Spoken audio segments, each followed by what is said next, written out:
Diplomacy is the method of choice the Department of Foreign Affairs pursues in settling maritime and territorial disputes in the West Philippine Sea. A declaration echoed yet again amid the verbal clashes between Chinese embassy officials and lawmakers of the Philippine Senate and the Philippine Coast Guard spokesperson. Our Patrick De Jesus has more. Philippine Coast Guard spokesperson for the West Philippine Sea, Commodore Tarriela, responded to the statement of Senator Peter Cayetano that the government is not disclosing the whole truth regarding the West Philippine Sea. According to the senator, there are no reports of water cannon incidents or radio challenges from Malaysia and Vietnam because he said Philippine vessels or aircraft avoid the features occupied by these countries. Tarriela fired back, saying that China is the one intruding and committing harassment in Philippine waters, and that it is up to the senator whether he will believe falsehoods or evidence supported by photos, videos, and other records, such as during the MDA flight last week, where a PLA Navy warship issued multiple radio challenges just 48 nautical miles from Agno, Pangasinan. The official added that avoiding features occupied by Vietnam and Malaysia is because it is considered irresponsible and not based on the 2002 China-ASEAN Declaration on Conduct, which he said China alone is violating, including provisions of UNCLOS. Meanwhile, amid the ongoing exchange between the Chinese embassy and some government officials, the Department of Foreign Affairs assured the continued pursuit of diplomacy in line with the policy of President Ferdinand R. Marcos Jr. and professionalism in asserting the Philippines' rights in the West Philippine Sea. But if there is a need to call out actions, the department will do so.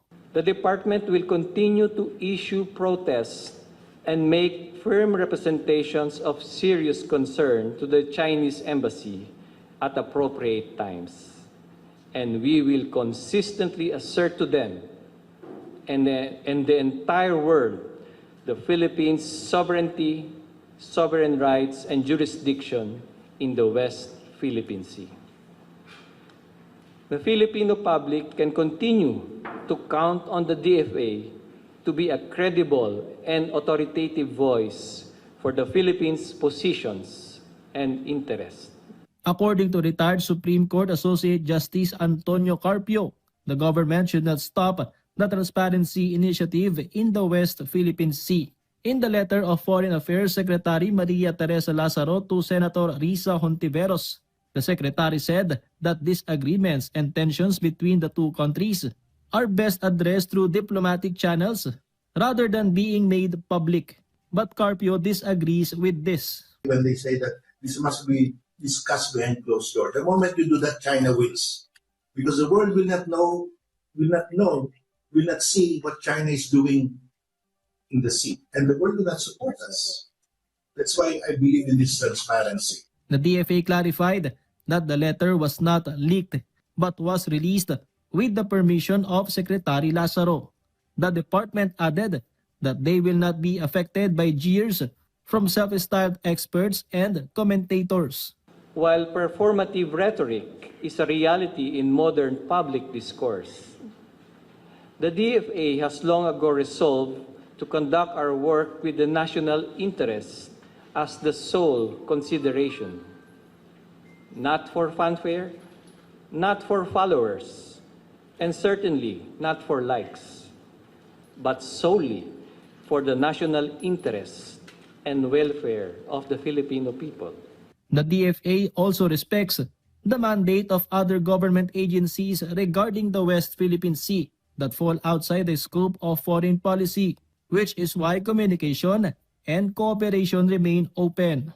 As we have previously said, defense capabilities, messaging, and transparency are all important tools, but diplomacy is the bigger tool in the maritime toolbox and remains indispensable for securing the country's strategic priorities.